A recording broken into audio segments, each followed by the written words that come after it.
Hello students, let's continue our point Earth's gravitational force.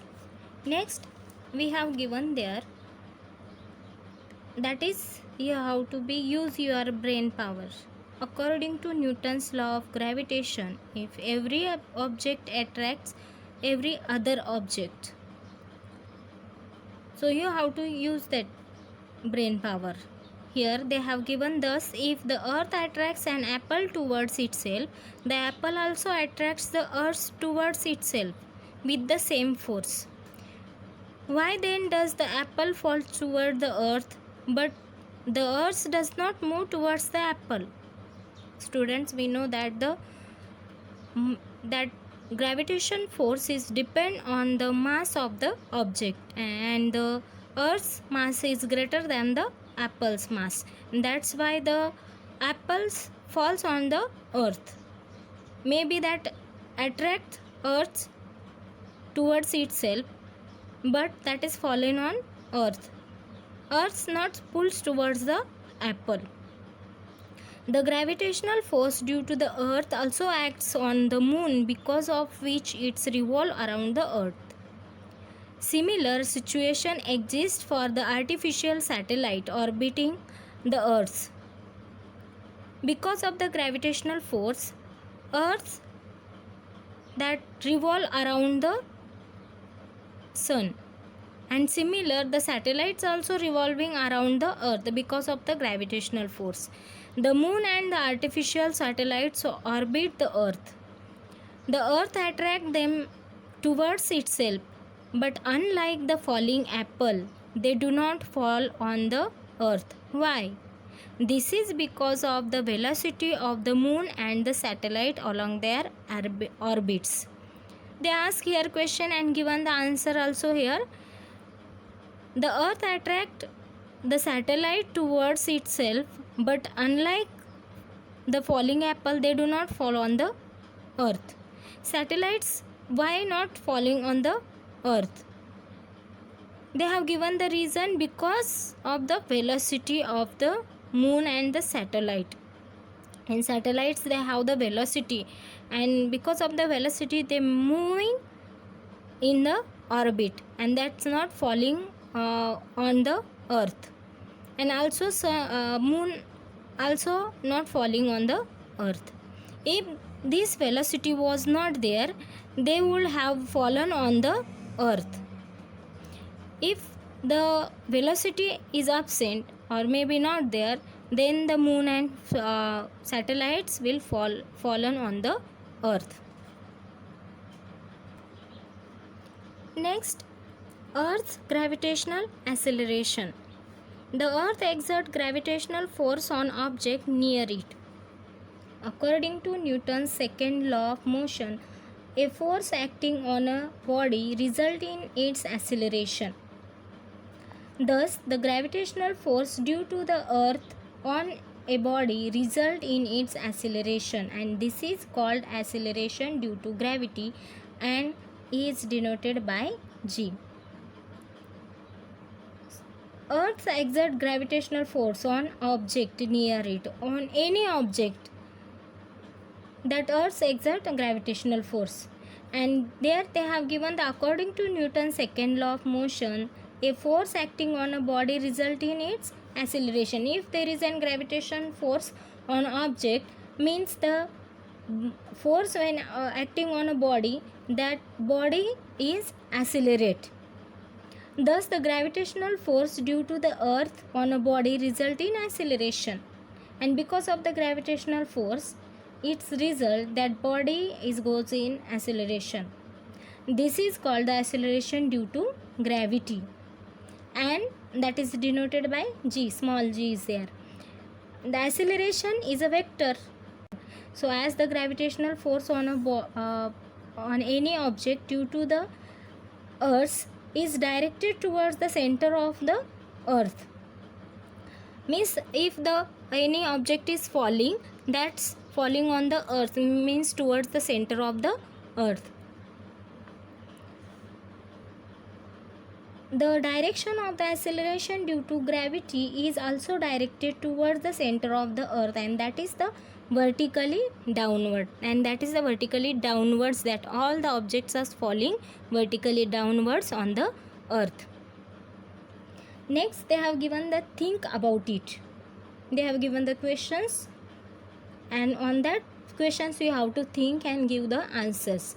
First question, that is, what would happen if there were no gravity?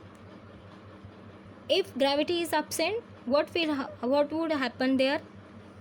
So answer is, if there was no gravity, there would be no pull exerted by the earth, and all objects would be suspended freely in the space.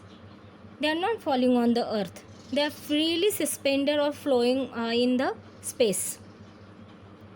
Then second question they ask, what would happen if the value of g was twice as large? The answer is, the value of g is negligible. Hence, even if it was double, there would be no visible changes observed. Next, they have given the value of g on the surface of the earth. So, the value of g, that is changes related to the surface of the earth. Here they have given the value of the g on the surface of the earth. What is the value of g, that we will see here. We can calculate the value of g by using Newton's universal law of gravitation for an object of mass, that is denoted by m, situated at a distance r from the center. R is the radius, a is the acceleration. From the center of the earth, the laws of gravitation gives. Then the laws of gravitation will come. Then we know that the force is equal to g, that is the universal gravitation.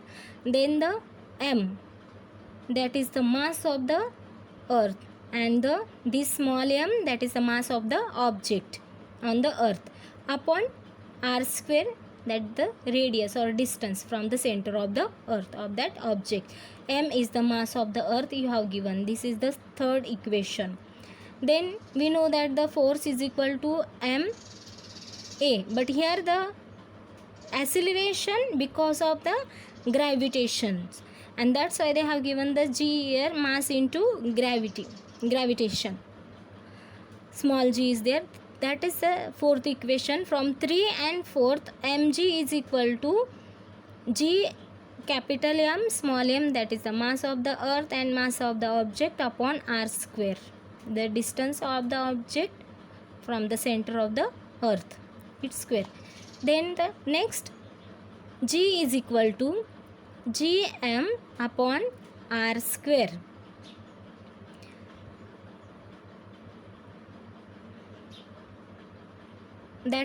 This is the fifth equation. If the object is situated on the surface of the earth, then the r is equal to r, that is the radius of the earth. That's why the here the small r related to the object and capital R radius of the earth. Thus the value of the g on the surface of the earth is, what will come, that g is equal to gm upon r square. Students, here they have given the before this one the g's value, the formula is equal to capital G m upon r square, but you didn't find that is a m, small m. How it will come this side, it will cancel from this m, and then only the g is remain there, and then the g is equal to gm upon r square. Here they have showed gm upon r square. And then next, if they have this r is equal to radius of the earth, that is capital R, then this equation will come, g is equal to gm upon r square. That is this one, the sixth equation. Then the unit of g is SI units, is meter per second square. The mass and the radius of the earth are 6 multiplied by 10 raised to 24 kg and the 6.4 multiplied by 10 raised to 6 meter respectively.